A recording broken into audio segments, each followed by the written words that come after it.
can't believe I'm having technical difficulties with my headphones. Oh, Lord, not again. Yes, sir. Do you think we'll ever get this thing down where we don't have issues?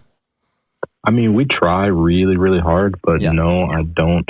It doesn't seem like it. This is like year 3 or something now. It's always something for sure. Jeepers criminy, dude. It was like you said hello, and then I started talking, and I could hear it on the echo, which I don't know if that got picked up on the soundboard or not. But we are very, very good at this crap. We're getting to be about perfect at having some sort of issue. So yeah, I like it. Well, let's talk it over, man. So before we get too far into it, when we did our little surprise drop, Bassmaster Classic, pick 'em, where we picked our choices for who we thought we were gonna win the classic. We did not talk about our sponsors or our website or our socials at all. So we should probably hit that stuff now. Yeah. Yeah, absolutely. I think that's a fantastic idea. Yeah, so everything we do, we are so stoked, honored, honestly, somewhat surprised. We were sought out by the Working Class Bow Hunter, which, I was just looking at some of the Working Class Bow Hunter downloads and listens and that kind of thing this year. They are big time. They are like absolutely killing it in the podcast game. They've been doing it for 10 plus years, which is, when you think about 10 years, to some people that sounds like a lot, to some people that doesn't, but in the world of podcasting, that's a lifetime.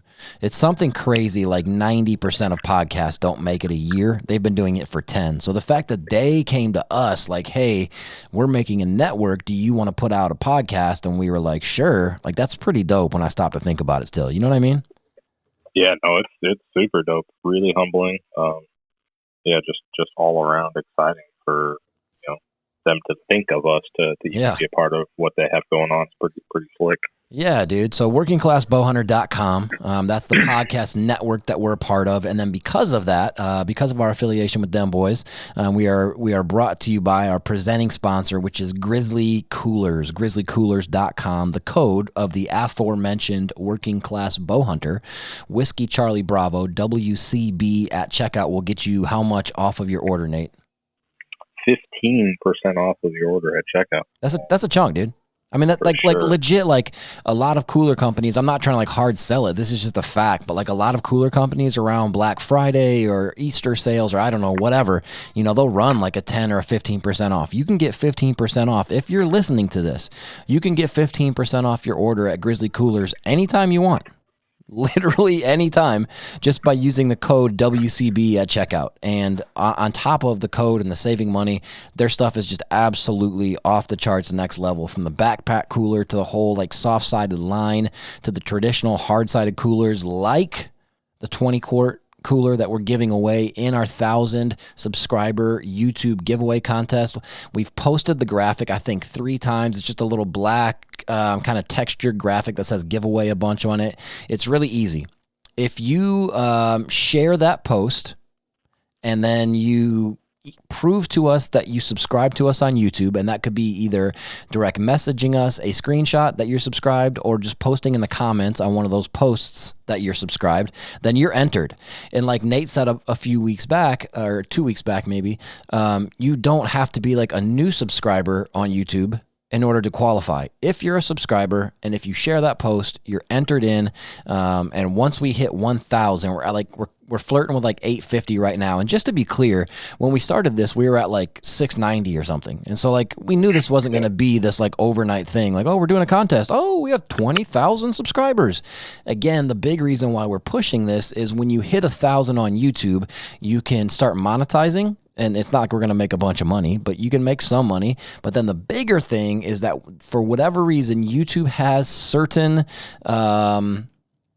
quantifiable metrics that they like their creators to get to before they start like really pushing them, putting them into the algorithm, or putting them, in front of other people's eyes that aren't already subscribers, that kind of thing. And so there's view times you have to get to, which we're already at, and there's also how many subscribers.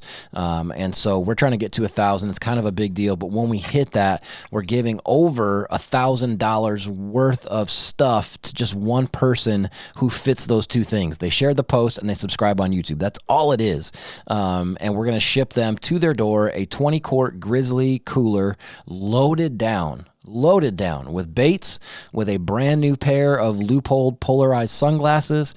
The cooler is going to be customized with a top foam pad made by our sponsor Moldy's Marine, that has the Moldy's Marine logo and the Tackle and Taco logo like lasered into it. It looks so sick. He already has that all ready to go. And then also he created an entire kit that kind of like wraps around the cooler of foam that just looks incredible. So if you want that, you can slap it on there. We'll ship it to you. If you don't, then you don't have to put it on there. But it's a dark gray, like this deep charcoal gray, hard-sided Grizzly cooler. I think it's like $250 with a single handle over the top. A Denali fishing rod, a brand new in the package rod, never used. Tag is still on it. Shipped to your door. What else? Oh, a Shimano reel. And then Nate and I are just going to stuff that Grizzly cooler full of baits. So it's pretty, in my opinion, that's a pretty dope giveaway. Yeah, no, it's sick, and some of the baits to mention. I've got a box that I've got started here. Sick! I've got a Buka bull trick shad, 6-inch trick shad. Yeah. I've got jackhammers. I've got Mega Bass Prop X topwater baits. I've got Evos and just a ton of awesome baits already stacked up, and I just, like, on a weekly basis, I just keep stopping and buying more and more and more. So yeah, so we're not throwing in there like some off-brand stuff. Like, we're throwing in some good stuff. Yeah, no, it's definitely not the box of baits on the baseboard of Walmart. You know what I mean? It's not the, oh my gosh, I don't know if anybody saw, speaking of our socials, everything we do social media wise, we keep it real simple. We're only on Facebook, we're only on Instagram, and we're only on YouTube, not any 12 million other platforms, but it's all just at Tackle and Tacos, TACKLEANDTACOS, at Tackle and Tacos. But I posted on, I think it's just a story, but I was at Shields in Iowa City a couple weeks ago, and that Berkeley Credge, which is a rip-off bait from the Jackal Riser, and they thought they were, I'm not trying to be a butt. I don't want to be a butt. Positivity is worth the effort. But here we go. They attempted to be very clever by calling it the Credge, which is jerk backwards, because it's like a backwards diving jerk bait. And it was like, how much was that thing? $18 or something? Do you remember, Nate? Yeah, I want to say it was up there. It was every bit of 15, but it might have been more than that. Yeah, 15, 16.99, 18. I mean, it was a chunk. It wasn't, because to me, it's sort of like, and maybe other people who are like working class humans can relate to this. It's sort of like when you catch a big bass. Like a 3-pounder is awesome. A 5-pounder is different than a 3-pounder. A 10-pounder looks entirely different. Then you get up into those freak fishes like our buddy Mr. Banky caught, like a 12-pounder. You get into 15s. They just look different. They feel different. It's like a different creature. For me, when I'm buying a bait, if I go to the store and there's like a bargain bin and there's some $3 baits, I'm like, oh, heck yeah. Even if I might not use it, whatever, I'll throw it. I'll try it for $3. If it's a $5 bait, yeah, no problem. $10 bait, I'm like, yeah, for sure. I get into that 15 range though, and I'm like, man, this has got to be a good bait. You know what I'm saying? Like, in my brain, it's a different creature. Yeah, no, I completely agree. It's got to have some appeal behind it. Yeah. In terms of, I guess, something that you're on the hunt for, looking out for. Yeah, or somebody's been talking about, or I heard, like so-and-so told, like somebody that I really respect. Let's say, like, I don't know, Adam Krieger, or the homie Nick Trim, or, I don't know, Pipkins, or I was just talking today to Tyler Berger from Bass Fishing HQ. If one of them was like, dude, you got to look out for this bait, man. Like, hey, this thing is sneaky good. and it's 15, then I'm more likely. But to just pick up like a $15 bait, you know, I'm a little more hesitant. I just am. And I think if I had like silly money, like if I had money that I can't spend, I would still be a little hesitant just to throw 15 down. Anyway, I was at Shields in Iowa City, and the Credge, which was somewhere in that range, was on clearance for like $5.99, and the bin was still just completely full. It was complete, just the clearance bin. When that thing was a third of its normal price, you know, it's like 70% off. It's still, the bin is like, nobody's even rifling through. Nobody's looking at them. Nobody wants that dang Credge. But we're not packing the Grizzly cooler full of Credges and clearance baits, Nate. Is that correct? That is undoubtedly 100% correct. Yeah. No, we're doing it proper. Nothing but high quality stuff. Yeah. And so, stuff that we, like you said, stuff we fish, stuff we believe in. Yep. So that's the first sponsor is Grizzly. Also, Loophole Optics. We're just honored to be a part of their eyewear team. Great people, easy to work with people, making incredible gear. They've been doing optics like scopes and range finders and spotting scopes and binoculars and whatever for over 100 years over on the left coast.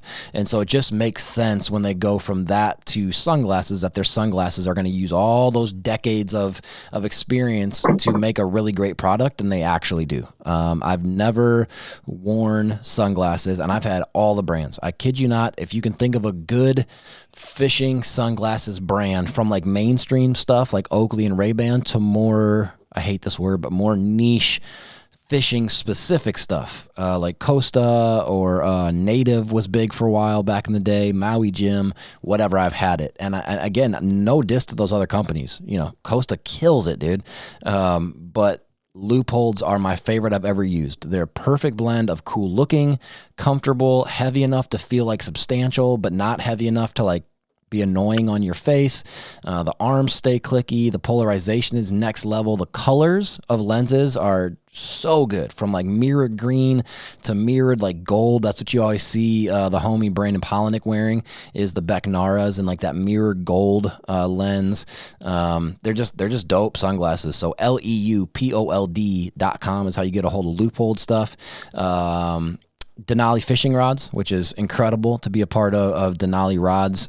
Scott Estes, the president of Denali Rods, is just a good dude, a caring dude, which I think is evidenced by the fact that they just came out with what I think is their most technical rod, like their most scientific rod they've ever put out, the DLE. And they put all this time and money and effort into designing this thing, and it is nasty. It is a nasty fishing rod. It has like that blank that goes all the way through down to the rear bottom of the rod. So any kind of anything, if a bass thinks about your bait, you can feel it. And instead of naming it something super like techie or cool or whatever, they named it the DLE after his dad. And I just think that's that's his dad's initials. And I think that's the coolest thing ever. DenaliFishing.com, so you can get stuff there. And then Moldy's Marine, my good buddy Jeremy Moldrum. He's working on getting a website lined up. He's working on just kind of, for him, I think it's a struggle because he does everything. And so he doesn't want to be pigeonholed into like Moldy's Marine, Gator Step. It's not just that. He does pretty much anything you want to do to customize your bass boat, he can do for you, or any boat really, but he's very good at bass boats because he's a bass fisherman. Fiberglass work, transom repair, electronics, and he does do custom Gator Step installation. He's a stud. Veteran owned. Jeremy has done multiple tours overseas, just good human being, dad, husband, and you can look him up on Facebook. I think his direct cell phone numbers on there still, which is crazy to me. So if you need something, you can get to him that way. Otherwise, he's gonna have a website up and running pretty soon here. And I think that's it, right, Nate? Is that everything? I think you nailed it. Yeah, man, that's awesome. Glad to be a part of all those awesome companies. And yeah, dude. Yeah, this is fun. So what are we talking about today? We're talking about the Classic. We're talking about practice. We're talking about practice, not a game. Not a game. You got your, what does he say? You got your franchise player out here talking about practice. Practice. Not a game. Anyway, if anybody doesn't know what we're referencing, that was an awesome like meltdown, sort of, but it was not really meltdowny, of probably my I think probably my favorite basketball player ever, Allen Iverson. Obviously, MJ, is incredible, but Allen Iverson was just a different type of like stud back in the day. He had this press conference where he skipped a practice or missed a practice or something, one practice. And if you know anything about the NBA, you know that it runs for like 14 months. The season is so freaking long. It's like longer than baseball, which is crazy to me. And he missed like one practice and the world like exploded. And in this press conference, he's just like, we talking about practice. You want to have me come up here, and we ain't talking about a game, not a game. We talking about practice. Come on, man. I'm supposed to be the franchise player, and we up here talking about practice. And he said practice like 90 times. So anyway, so whenever I hear we talking about, that's all I think of. We talking about practice. Sorry. So if you didn't know, that's where long explanation. That's where it came from. We're gonna talk about the Classic. We're gonna talk about the Bassmaster Classic. I thought it was a really good derby. Obviously, the cat's out of the bag. We're not. If you don't know by now, I don't know. But hats off to Dylan Nutt. That was essentially his home water. There on the Tennessee River right there in Knoxville, and he ran away with it. Like it was funny because like it's just interesting like the way the dynamic works out, Nate, the way that it kind of shakes out at the end, because everybody who's a bass head, like you, like me, like a lot of our friends, a lot of the guys we fish tournaments with or fish against, or a lot of our listeners, we're watching everything on Bassmaster live unfold, and we're watching the bass track numbers. Even those aren't dead nuts on, they're close. And then you get to the very actual weigh-in on Sunday evening, and they're trying to act like it's like tense. You know what I'm saying? All like suspenseful, yeah. Yeah, like all like, oh man. And honestly, hey, shout out to Trey McKinney. That's not an easy deal. To be the maid of honor 2 years in a row. People always say the bridesmaid, never the bride, but it's not even bridesmaid. Like you're second. Like you're the bride. Yeah. You're the best man. You're the maid of honor. Like you're right there. 2 years in a row in the Classic. That's rough. And he took it like a champ. Dude was humble. Dude was clapping for homeboy. Like, yeah, my respect for Trey McKinney definitely increased after this one. And as much as that's got to just kick him in the nuts, like, second place 2 years in a row in the Classic, that's pretty dang impressive. Yeah, no, that's a feat in itself. But that, like, I think second place was like $50,000 or something like that. I mean, just an awesome payday, a great tournament for him. And yeah, dude, just crazy consistent. It's pretty wild. Like you said, the way he displayed himself and reacted to Dylan Nutt's victory was pretty good to see. Yeah, it's respect. That's hard. Yeah. I mean, it's hard, because you'll see sometimes where, like in a football game or some kind of something, a tight one at the end, some other player doesn't want to like give daps, or some other player doesn't want to go out and shake hands and say good game, and you're like, oh my gosh, like have some sportsmanship. But at the same time, if you've been in that position, you know how bad that feels. Especially if it's like the Bassmaster Classic or an NFL playoff game or a World Series where it's like the finality of it. Like you've been working your whole time for this to just come so close and not make it. I'm not excusing bad sportsmanship, but it's understandable. And so then when you see somebody illustrate and like demonstrate really good sportsmanship, I respect the crap out, especially from a dude as young as he is. Like that's a tough gig, man. So respect to that guy. But anyway, so yeah, they're trying to make it look all tense and whatever, and like it shows on the screen, like, and Mercer's doing his whole deal, like he needs 11 pounds to win, and you already were watching on Bass Track that he had like 20. You know what I'm saying? So it's like he had 19 at like 8 in the morning. Yeah, it's like well, unless all of his fish died and 3 of them, posthumously jumped out of the live well, so he doesn't get to weigh them in, this should be pretty much over. But huge shout out to that fella. Nate and I did not do super well on our picks. Nate's first pick on the first day looked like a really bad pick. Yes, Nate? Brandon Polinick? Yeah, I think he was he was in the high 40s or something like that after day one, and there was only 50 something anglers in the derb. So it did not look good, but he made me proud and he pulled it together. Well, I think at the end of day one, I think he was at like mid 30s within the last like 30 minutes. He found that spot. He found that spot by those docks by like a gas tank or whatever, where Davey Height was talking about like back in the day they weren't allowed to fish by gas tanks or not gas tanks, but like gas stations, and he was just like whacking them, like a couple out, like 2 or 3, like he caught like a 3.5, and he caught like a 2.5, and it was like, and he only had 2 in the well at that point, so it wasn't like he was culling. Like each ounce of that 3.5 pounds like went to his total, and he went blip blip blip blip and moved right up the line, and I was like, whoa. So yeah, he had a rough start of it, and then ended up making the final day. And so if you look at the standings, Brandon Palaniuk ended up, because the final day they start off with 56 anglers in this one. I think it was 56. It was the 56th Classic, but I think it was 56 anglers too. And they let everybody fish the first 2 days, and then the final day they cut it to the top 25. And so obviously that's what you're gunning for, because very often you never know what's going to happen in that last day. Like first place could fall on his face, and 24th place could rock a mega bag. You just don't know what's going to happen. So, obviously that's the goal, is to make the final day.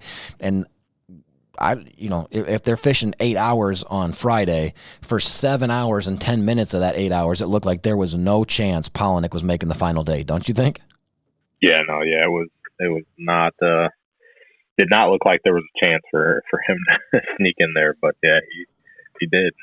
He did, and yeah. He's just a testament. A bunch of months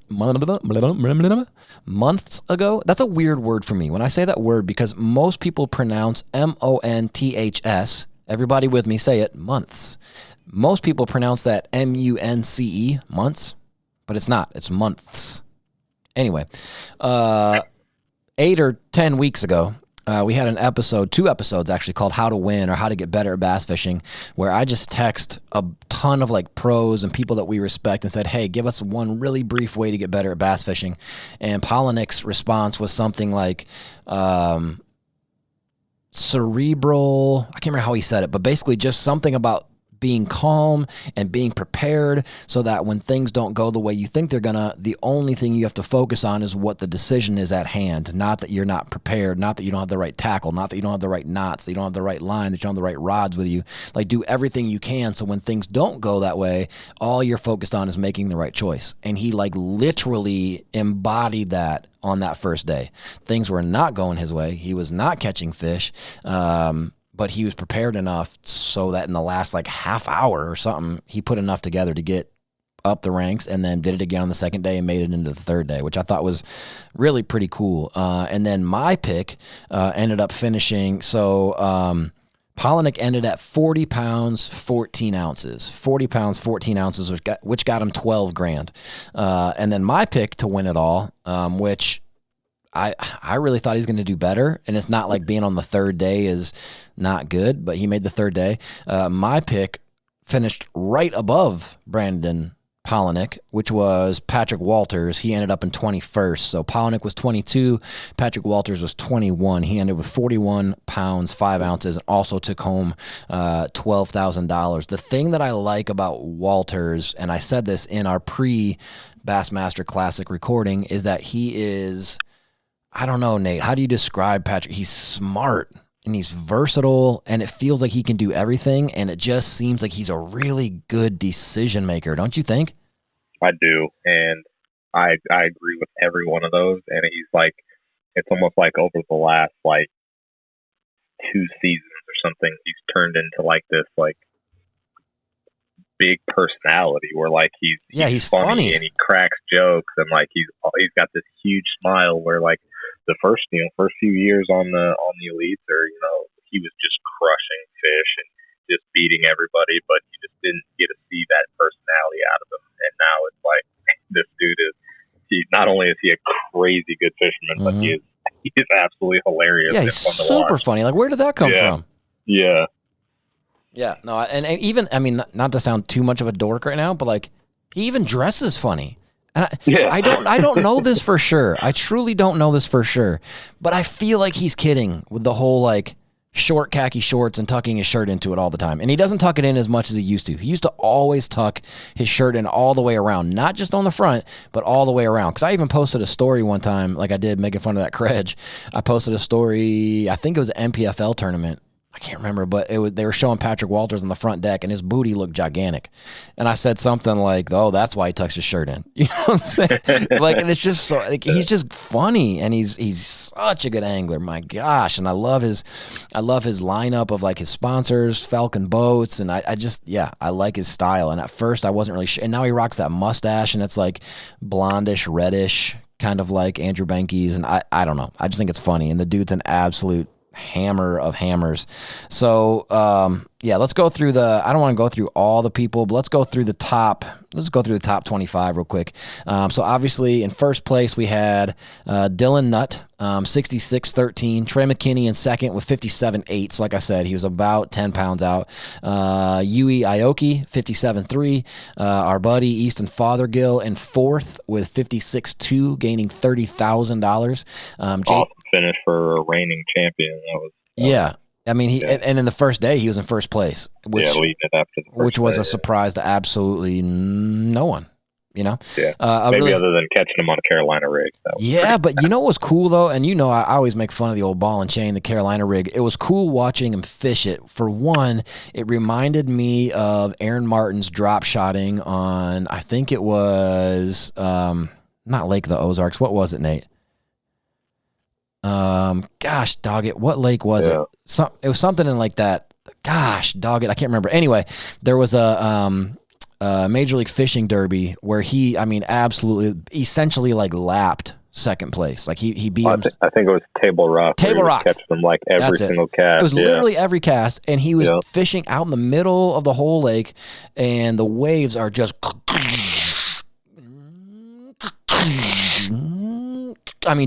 You can hear the trolling motor coming out of the water. Waves are coming over the bow, probably every third wave. Aaron Martins is out there in flip-flops like he always is, just smiling ear to ear. If you can show me a bass angler who knows bass fishing and doesn't like Aaron Martins, that's not somebody I want to be friends with. I mean, he was the best, dude, and he was so smart and so funny.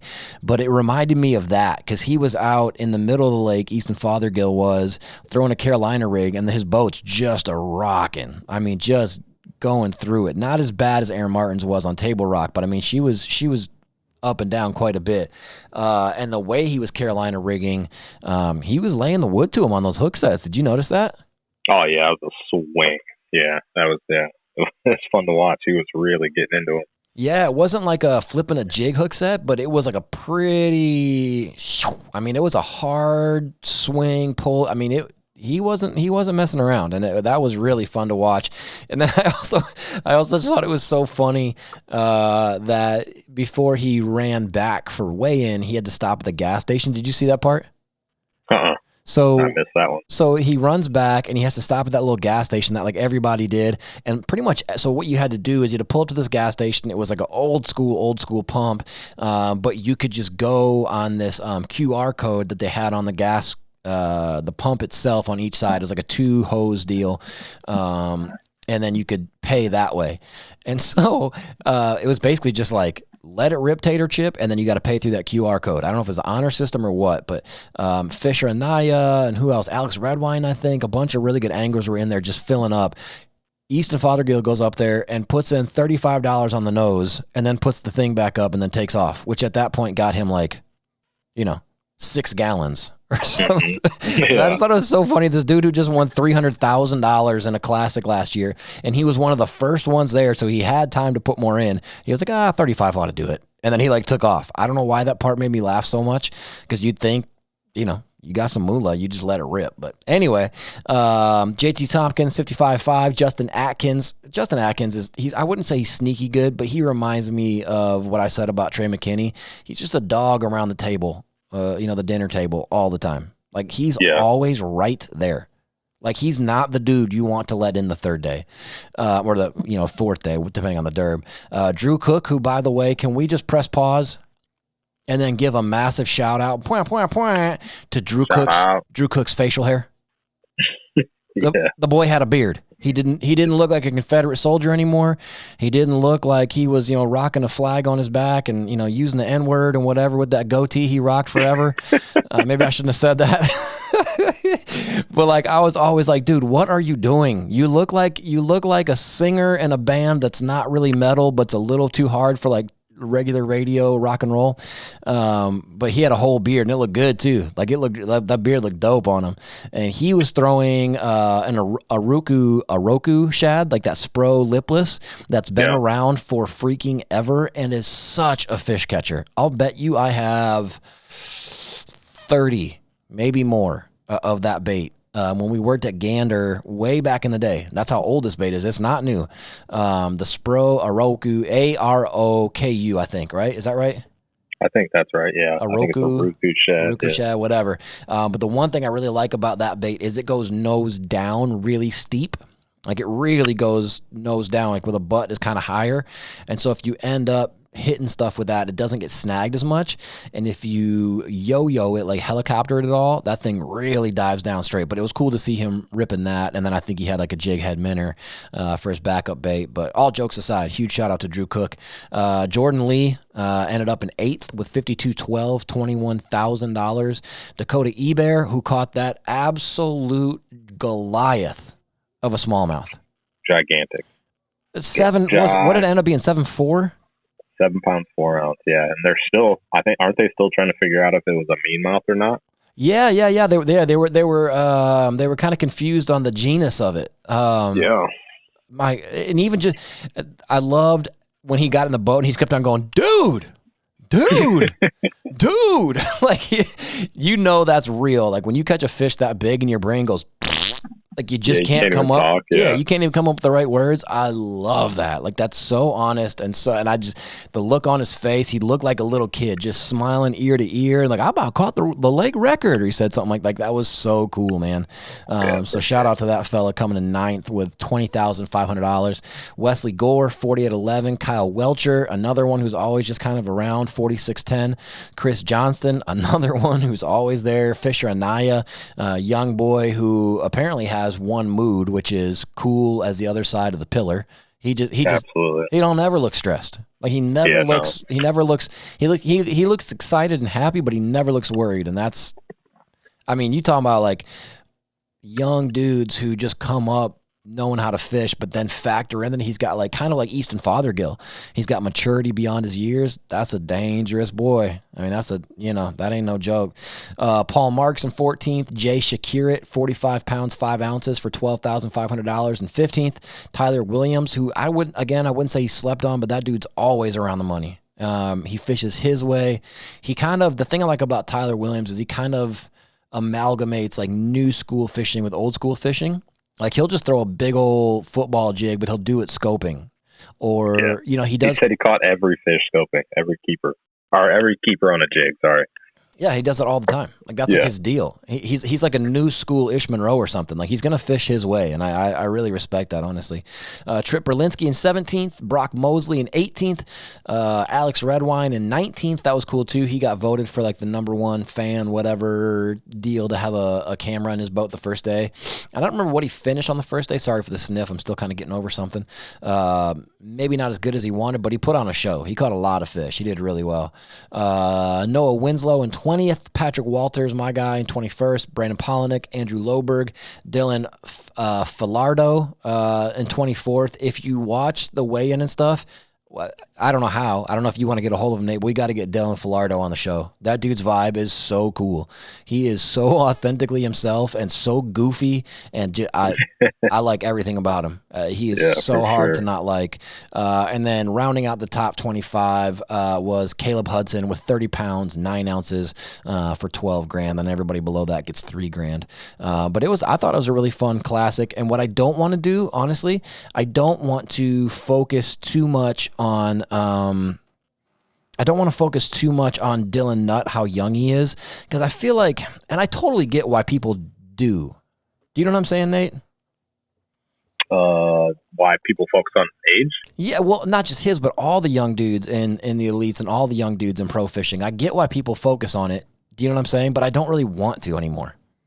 Yeah, no, I agree with that.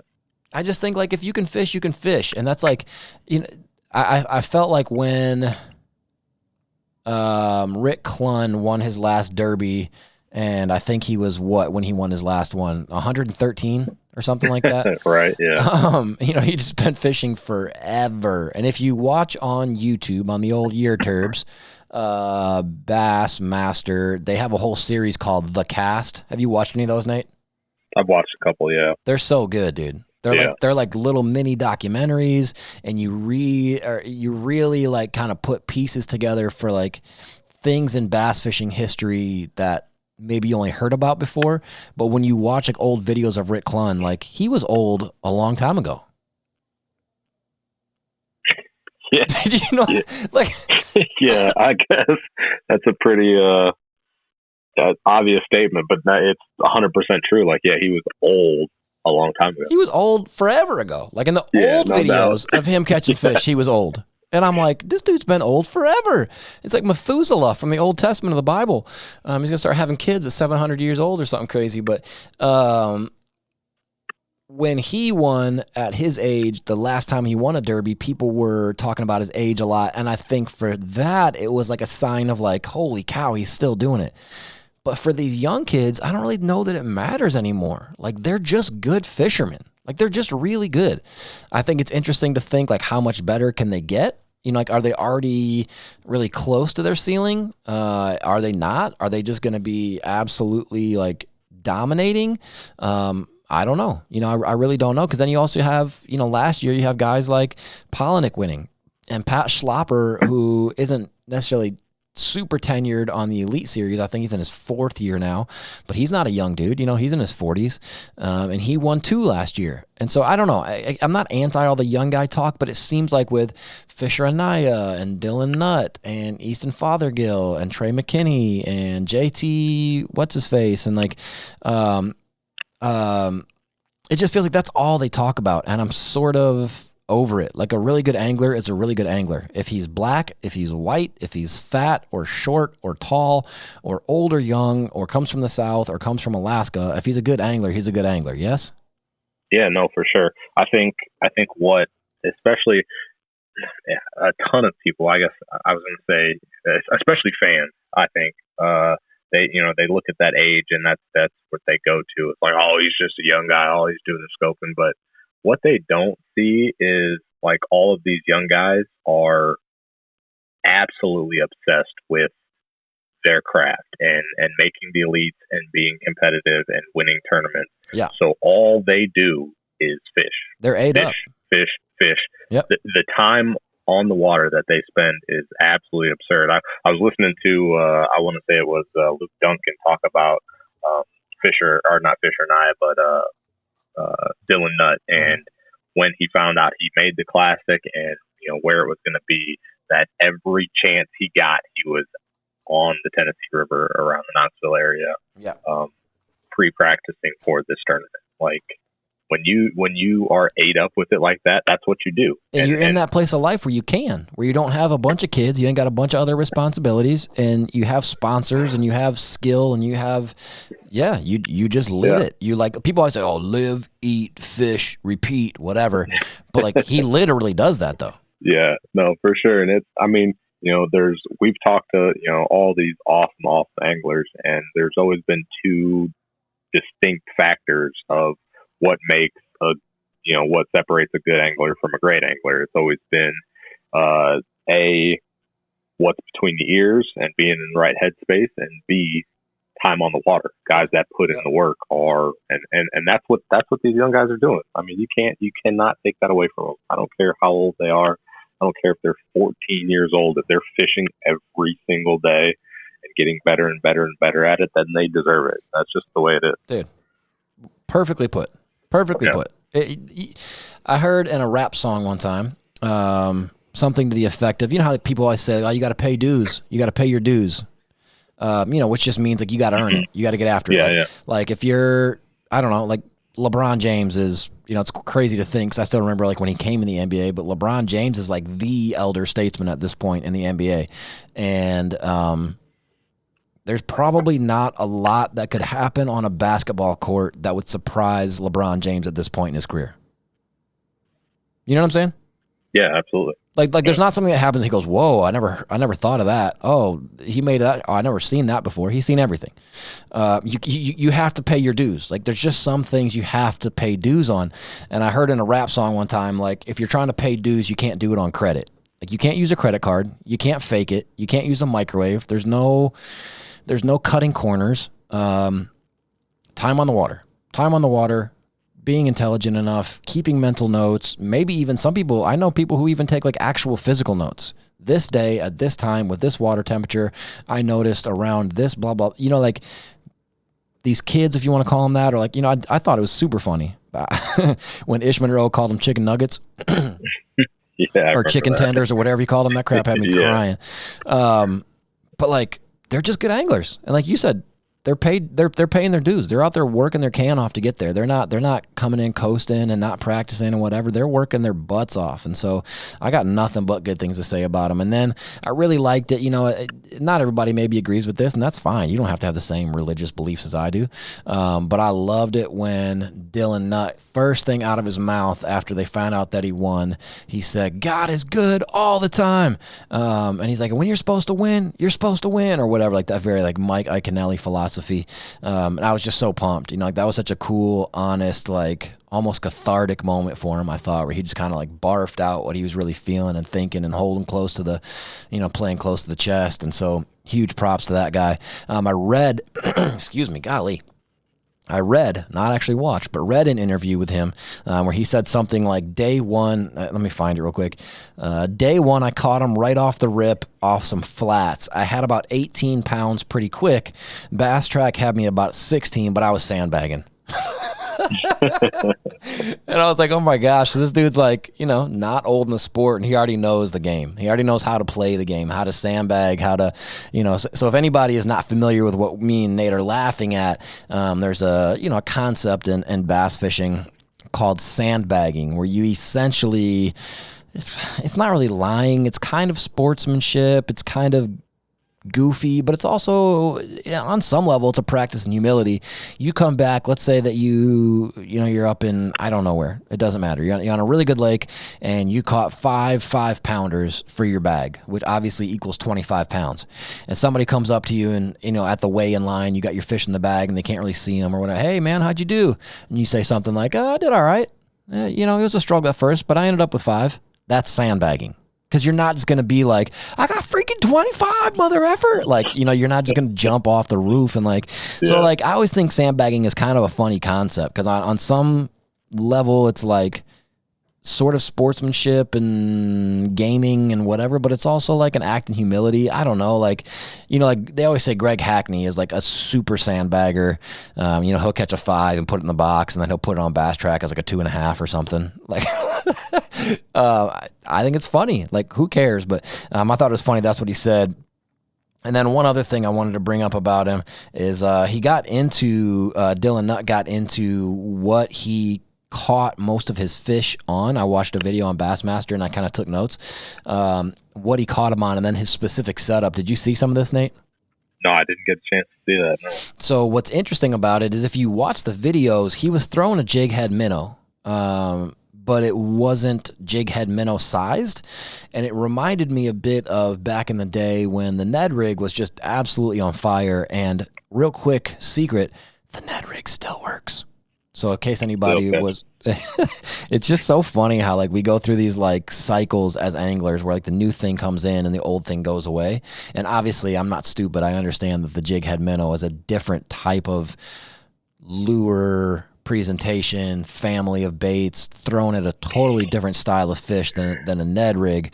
But it's just so funny. The Ned rig was the bait for a long time, and then it kind of went away. But the Ned rig still works. And I remember when it was going, do you remember, Nate, when some people were throwing what they called the Magnum Ned rig?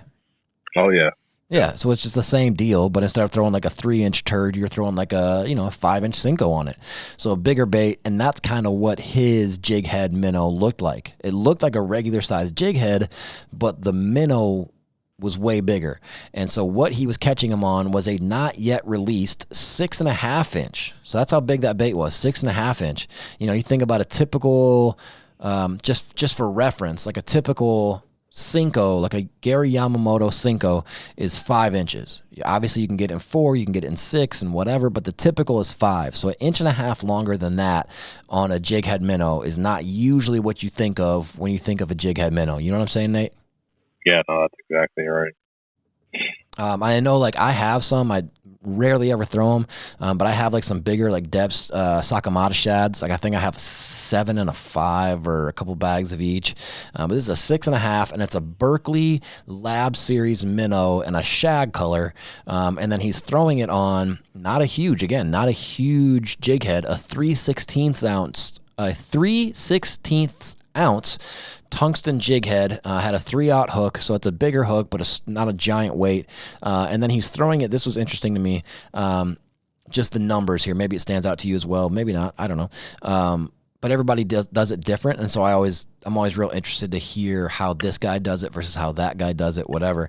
But he was throwing it on 8-pound Berkeley X5 braid.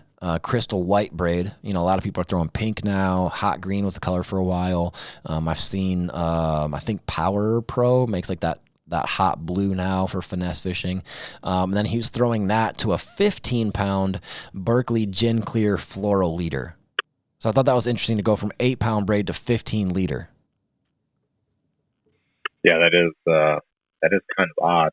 Not something you would typically see, but maybe that smaller diameter braid was giving him the ability to make a longer cast, and the thicker diameter, fluoro was, allowing him to, kind of fight the fish a little bit bigger or a little bit better in, rocks or cover or anything that was down there on the bottom. Yeah, I thought it was interesting to go smaller to bigger, and I've always been a fan in my brain, and I've had good luck with it. I haven't, had bad results, but I've always been a fan of and implemented a little bigger fluoro than what most people will use, depending on like how I'm fishing.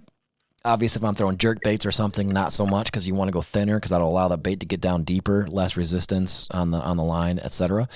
But for like flipping and stuff, I'll go bigger because fluoro is so translucent, transparent in the water, it disappears in the water. So I'm always like, why wouldn't I just go a little bit thicker so I have a little more confidence? I don't know.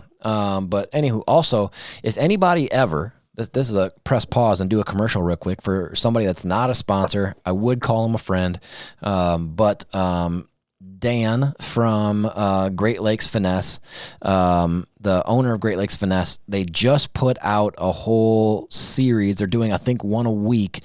I think they're calling it like Finesse Boot Camp or something like that, where they're going into like the nitty gritty of how to finesse fish, not just Great Lakes Finesse stuff, but how to do finesse fishing, like from the line to the rod to the reel to the braid to the knots to the everything. Like, and it's like, I mean, hyper specific stuff, and it's all free on YouTube. So if you don't follow them on YouTube, Great Lakes Finesse, you should.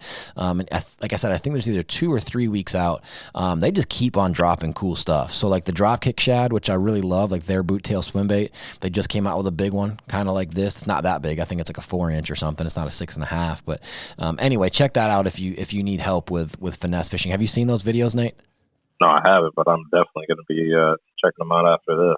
Like quite literally, I was texting Dan Miguel, the owner, founder of Great Lakes Finesse, and I was like texting him pictures of himself, which is probably weird. I was like taking pictures on YouTube, and I was just like, hey dude, like I'm literally taking notes right now. And he's like, oh, that's awesome, man. Thanks. If you have any questions, let me know. So then we started talking about like leader length and blah, blah, blah. And he was talking about when he goes a little longer, when he goes a little shorter. He said the cardinal sin is you never take the knot from your braid to your fluoro. You never take it into the reel, stuff like that. Like just little specific stuff that this dude just kind of spits out because he's been doing this finesse stuff for so long. And they just keep, like I said, they keep on coming out with cool stuff. Now they're coming out with those cool Great Lakes Finesse like tackle storage bags. They're kind of like those Busby ones, like with the waterproof deal. But anyway, so 8-pound braid to 15-pound Berkeley Gin Clear fluoro. And I really like that name, Gin Clear, because that's how I always describe really, really clear water, Gin Clear. And then he was throwing it on an Abu Xenon X spinning reel, 3,000 size. And then an Abu, this is a really nice rod. I've held these before. I'm not a giant Abu fan, but the Fantasia series rods are absolutely, it's not Fantasia. It's like or something, but it looks like Fantasia. Spinning rod, 6'10", medium light. So his whole setup, 6'10", medium light, 3,000 size, xenon reel, 15-pound Berkeley floral leader to 8-pound, on the reel, 8-pound Berkeley braid, 3/16 ounce tungsten 3/0 jig head with a 6.5-inch, not released yet, Berkeley Lab Series minnow shad color. That's how he caught basically all his fish. Yeah, I think it's going to be, I think that bait, no matter what, if you watch through the years of Bassmaster Classics when they're one-on-one bait, that bait goes bananas. So my guess is Berkeley is probably going 25 hours a day right now to get that bait to market. Oh yeah, I imagine they're definitely getting after it. Anytime somebody wins, the classic on a specific bait, it absolutely blows up. So yeah, I think they're gonna have to get that out and get it going. Yeah. I wonder what sizes it'll come in. Yeah, the 6.5 was what he did his work on, but I don't dislike fishing jig head minnow, but if you said to me, hey, this next tournament that you fish, I'm just going to make it work. Whatever you want to do to fish them and catch them, your choice. That would not be my choice. You know what I'm saying? Yeah. I mean, I don't know. Yeah, I guess I do see what you're saying. But man, to say you're gonna fish what they're eating, and if they're eating bait like that, you got to throw it to them. Oh, for sure. And that's the thing, right? It's sort of like not my favorite type of fishing, but my number one favorite type of fishing is the kind that catches them. So like, yeah, right. You know what I'm saying? I could sit there and fight it all day. Oh, forward-facing sonar is the devil, and jig head minnow is so boring. And if I can go out there and put a hurting on them like that, I'm gonna do it. But I'm just saying, if there's other ways to fish, I'd rather do it. I'd rather skip a jig under a dock. I'd rather early morning as the sun's coming up over the lake be walking a Sammy or something, or a Vixen, or I don't know. I'd rather be throwing a buzzbait through lily pads by the ends of trees when it's warm outside. I'd rather be working a square bill down some rock, whatever. But yeah, if you got to throw them that way, you got to throw them that way. So, but overall, thought the tournament was awesome. I wasn't that great on my prediction, but both of our two number one picks made the final day, so that's impressive. Also, did you hear that Dylan Nutt, number one, he's a twin, and was it his twin or his younger brother just won the college Bassmaster Championship? Yeah, college and national championship. Yeah, I think it's his twin brother, I want to say. Yeah, and then he wins the classic. Yeah, we did a. We got like a Johnston thing going here, like jeepers criminy. Yeah, so a while back we had an interview with Ryan Salzman. Alabama Bass guide. Awesome interview with the guy down there. Such a fun dude. He did an interview, I want to say it was like a year and a half ago or something, maybe even longer, with both the brothers, like in the boat, sitting down talking to them because they fished together and that they're studs back then. So to see where they've come now is freaking awesome. Yeah, that's wild to think that and like you said, you got to pay your dues, you got to earn it. They've been good for a while. Like they've been, I heard a thing once that a bamboo tree grows something like 75% of its life underground. So it sits, a bamboo tree seed sits below the soil and sucks up all the water and nutrients and everything it can, and it puts down roots and puts down roots and puts down roots, and then it hits the surface and goes shoo. They say in the growing season in China, if you go to a bamboo forest, you can literally hear the bamboo growing because it grows so fast, which is mind-boggling to me. But I feel like with a lot of these anglers nowadays, like what we're seeing is the bamboo growing really fast doesn't mean that they weren't there putting their roots down before. It doesn't mean that they weren't there putting work in before. They're not lucky. They're just finally getting to the surface, and now we're getting to see it. So it's kind of cool. Yeah, no, it's awesome. You're completely right. Yeah, so I don't know.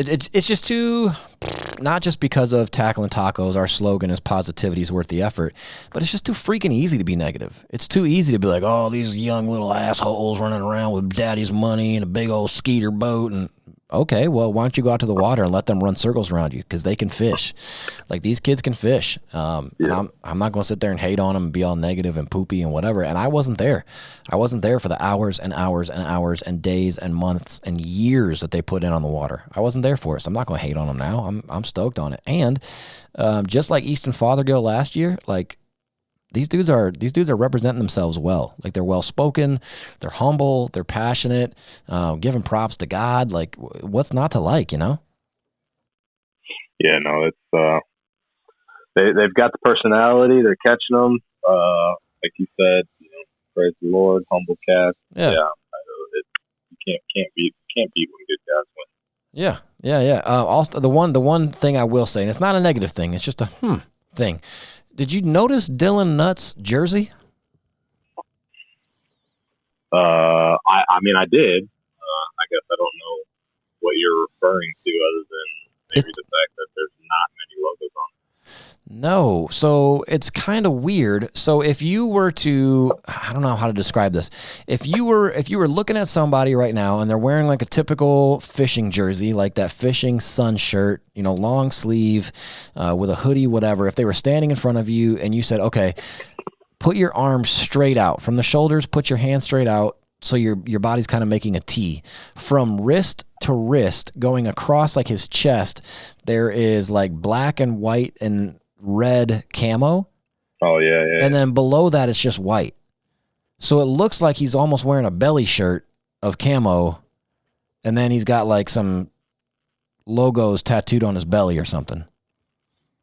Yeah, I thought it was kind of slick, and then I think it's kind of cool too, honestly. But when I first looked at it, I was like, "What in the?" Like, it was just kind of totally different. Yeah. And then his brother had the the same jersey, but the camo was just a different color. Yeah. Same exact look, but a different color. And I actually thought, like, dude, good on you, because it's about time. It's been a hot minute since we had somebody in the fishing world do something a little more creative with their jersey, with their branding, with their whatever. Like, I got to go back to like Ike rocking the Flames or something. And so, like, yeah, I just thought it was interesting. When I first looked at it, I was like, what in the world? But I actually kind of dig it now. What do you think? Yeah, no, I was a fan. I thought it looked sick, and like you're saying, it's you know, kind of a breath of fresh air, if you will, as it's, you know, something different than what we normally see. So. Yeah, dude, it's kind of dope. So I don't know. I think that's good. We're close to an hour. You got anything else you want to say? Any other thoughts? Anything I noticed? Any points from the Classic, Nate? I think we hit on everything. Pretty much notes that I had down, other than we kind of skipped over Jordan Lee throwing a square bill in the mud. Yeah, that was cool, man. Yeah, but yeah, no, fun derby to watch. The Tennessee River showed out. Thank God for some good weather. Yeah, and the bags that they caught. We were complaining. What was it, the episode before this or whatever, about them going back to venues that they've been in the past, and this was a past venue, but it didn't really fish like one. It didn't feel. They hammered them. It was very fun to watch. Yeah, you're exactly right on there. Two things. One, I apologize. I was totally off. I forgot. I knew it, but I forgot. I didn't say anything about it. When Gussie won the Classic there in 23, the smallmouth size limit was 18 inches, which is, literally a game-changing limitation, because it's going to make it like, man, do I really want to go for smallmouth? Because I remember Gussie saying on his last day, he brought 2 fish to weigh in, but he said something to us and to other podcasts and interviews that he caught like 2, 3, 4 other fish that were 16 inches, probably weighed 3 pounds. But he couldn't bring them in because they weren't 18 inches long. Like big, fat, built smallmouth, but weren't long enough. And so I was like, man, how's that going to play? And I totally forgot. They changed the rules where it's 15 even for smallmouth in that area. So that definitely changed things. So I'm sorry, in our prediction episode, I got that messed up. I knew it, and I just kind of spaced it. And I agree. I think this tournament didn't look like, it didn't feel like, when you're, I don't know, if you're an avid live bass tournament viewer, when organizations go to the same lake over and over again, sometimes it kind of feels the same. It's like, oh yeah, here's Hartwell again. Here's Gunnersville. Oh, there's the Lake Fork, trees sticking up, or here's the St. Clair, whatever. It all kind of starts looking, for whatever reason, this didn't feel anything like the 23 Classic or the, 22 when Gussie won there. It didn't feel like that at all. Yeah, no, it really didn't. It like I said, it showed out. Man, fun to watch. Yeah, and think about the 23 Classic. The last day.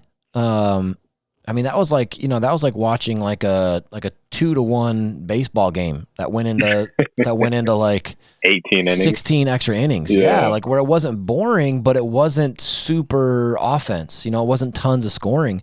By the end of that tournament, you're like, geez, Louise. And then Gussie comes back to weigh in with literally 2 fish in his bag. Different type of dynamic, different type of exciting. But like you said, the lake, the river, the bodies of water, they showed out. And then we were talking about the difference between Loudon and Tellico, and one's clear, one's muddier. Some of those guys were posted up. Like Trey McKinney was posted up on straight mud lines where it looked like somebody drew in the water with a marker, like the hard demarcation line between the clear water and the mud water. Like even the way they filmed that was cool. So yeah, it was really sweet. Yeah, overall, it's just a really engaging tournament to watch, and props to everybody who got to fish it. It was also cool that Dylan Nutt qualified to fish this tournament because of the nation, which our buddy Nick Trim, shout out Nick Trim, shout out, who didn't have a great classic, but he got to fish a classic. Hopefully the first of many. He is an Elite Series angler now, but Dylan Nutt, I think, got third in that derby that Nick Trim, our friend, won, and that's what allowed him to qualify for the Classic. And now, because he won the Classic, and I might be wrong, but I don't think I am, because he won the Classic as a nation angler, he's automatically qualified to fish the Elite Series next year. And I think that's the first time that's ever happened. Yeah, no, that's exactly right. That was one of the deals that they said, I think, on maybe in an interview or something. I heard afterwards that now he's qualified for the elites for next year, which hands up freaking off. That's never happened, has it? Because usually guys like win the Classic or whatever. It's like, yeah, they win the Classic, so they're automatically qualified to fish the Classic again next year, even if they don't finish in the points and whatever like they want to. But if you win the Classic as a nation angler, because to be a nation angler finishing third, you weren't automatically set to fish the elites. But because he won the Classic, now he can fish the elites, which is crazy. And he's only the second Bass Nation. And if you don't know what Bass Nation is, that's basically like the on-ramp, the grassroots kind of way to get into the pros. It's a tough road. It's a tough road to travel. It's a tough road to hoe, but it is one of the on-ramps to get into the elites. And I think he's only the second one ever as a Bass Nation angler to win it. So like Bass Nation anglers, like Polinick was a Bass Nation guy, and he hasn't won a Classic yet. And I say yet because I still think he will. But I'm pretty sure Brian Kerschel, who tragically died in a plane crash, was the only other nation angler to win the Classic. Is that right? Yeah, I believe that is right. I know. With Iaconelli, he qualified, fished his first one through the nation, I believe. Yeah. But he didn't win until like his third or fourth one or something like that. Yeah. So yeah, it's just kind of cool, man. So all kinds of cool storylines going into this thing for this kid, and props to him. And again, I don't say kid as a derogatory thing whatsoever. Just stoked to see where this dude can go with it. And I think that's it. So Nate, you and I, our first little derby derb is what, April 18th that we're fishing together? April 18th here in the little state of Iowa. Yeah, man. On I think the last time that I know of a derby was there, we won it. So yeah, we did. So should we come in with like something cocky, like a smoke machine in your boat, or like wearing gold chains or something? Do we get like first launch rights on a no wake lake since we won last time, or? Yeah, no, for sure. I think we should be boat number one. I like the fog machine idea. Maybe all I do is win, no matter what, playing in the background. Yeah. I think that's how we should roll. Yeah, I think we should too. I think we should definitely, like anybody we talk to at the ramp, we should say we won this last time. Like make sure they darn well know it. There's a video. There's a video on YouTube. We won last time. Right. It was only hey, man, what's up? Ago. I'm Jordan. It's nice to meet you. We won last time. So, and then also I'm really pumped. My buddy Brian Beebe, shout out Brian Beebe. He told me about a club that he told me about it. I loved the sound of it. I talked to the Prez, new club here, and I jumped in, and there's a bunch of derbs for it, like 14 or something. And I'm so pumped for that on a bunch of lakes that I'm not super familiar with, which is one of my favorite things in the world. And I actually tend to do okay on those lakes. I don't know why. I think maybe because I'm just kind of fishing free. Like I'm not trying to fish past history or whatever. But yeah, I'm excited for the season to get cracked off, even though we just got like 2 feet of snow here a couple days ago. Literally, like we had this crazy warning. Like we were watching on like not, less than reputable weather websites, but like on the Apple app, like the weather app on our phones, it was like on Sunday you're likely to get between 10 and 12 inches. And then the next day it was like between 13 and 16. And then the next day it was like 18 to 20. And then the next day it was like 20 to 22. And then it was like 23 to 25. Like it just kept on going up and up and up. I don't think we ended up with that much at all. I think we maybe got certain areas 15 to 18 inches, but like everybody was like locked in their houses and couldn't go anywhere. People had to like call in sick because they literally couldn't get out of like their garages and like just craziness. But anyway, I'm excited to get back to open water and fishing and all that stuff. Yes? Yeah, for sure. I think it's supposed to be like we got hit with like 5 to 6 inches, but it blew like crazy. The wind was absolutely insane. Yeah, it was pretty rough here, and then I think by Sunday it's supposed to be like almost 70 degrees. So. Oh my gosh. Yeah. So yeah. I got to get down there. We got to do some fishing. Also one real quick thing, one quick taco thing. I sent you a picture of it. Like, I don't know why my Puerto Rican wife tonight decided that she wanted white people tacos. But we went with straight white people tacos, went to the grocery store to get taco seasoning. And I never do that. Never. And I don't mean that in a judgy way. Like if that's what you do, that's what you do. But I'm more just like, let me just figure out some seasonings on my own. My homie Jeremy Moldrum, I can't remember what he gave me, but he gave me this big shaker of like authentic Mexican seasoning, and it is so good. There's all kinds of stuff you can get like that. There's this one that's like lime and cilantro, charred something or other, and garlic salt. And anyway, but we went white people tacos tonight with just ground beef, and we got the powdered bag mix, but we got one that's a little bit different. Most of the powder bag mixes were like $1. This one was like $3. So big money. Gotta be good. Gotta be good. And it's by this brand that makes this like healthier version of like tortilla chips, and they are off the charts good. They're expensive. They're like $7 a bag, but they are so freaking good. And so if you've ever heard of it or if you've never seen it, I'll share a picture in our story. Again, that's at Tackle and Tacos, but the brand is SIETE, just like it sounds, just like Cinco, Siete, 7. I couldn't think of what it was. 7, SIETE, SIETE. The logo is like a little yellow bird, mild taco seasoning, and it was awesome. It was so good, Nate. What's that powder seasoning you usually get? I don't. There's not really usual. I've got that. What is that? Fire and Smoke Society. I've gotten that a couple times. Okay. I thought you got like the bag one. You don't ever get the little. Yeah. They have that. Oh, they have baggie. One. Yep. I've gotten that a couple of times. I've gotten the Cholula one. I like to try a bunch of different ones. Attaboy. Yeah, so that's it, man. Go get you some new taco seasonings. You know what I'm saying? Yes, sir. I'm sorry to cut you off, but I'm about to cough my brains clear out of my head. So I want to try and hop off before that starts. It's been like my life for the last week. But Nate, this was fun, man. I love watching how the pros do it. That's one of the coolest things about live is really watching how they fight fish, watching how they rig stuff, watching how they fish, watching how they interpret their electronics. It's fun and it's entertaining, but it can also, if you give a rip about bass fishing, it can be super educational. So until the next one, thank you guys, everybody, for tuning in. Appreciate you. Remember, walk it, live it, get it in your head, get it in your heart, put it in your feet so you walk it out. It's not easy, but it is good. Positivity is worth the effort. We'll catch you on the next one. Peace. Bye-bye.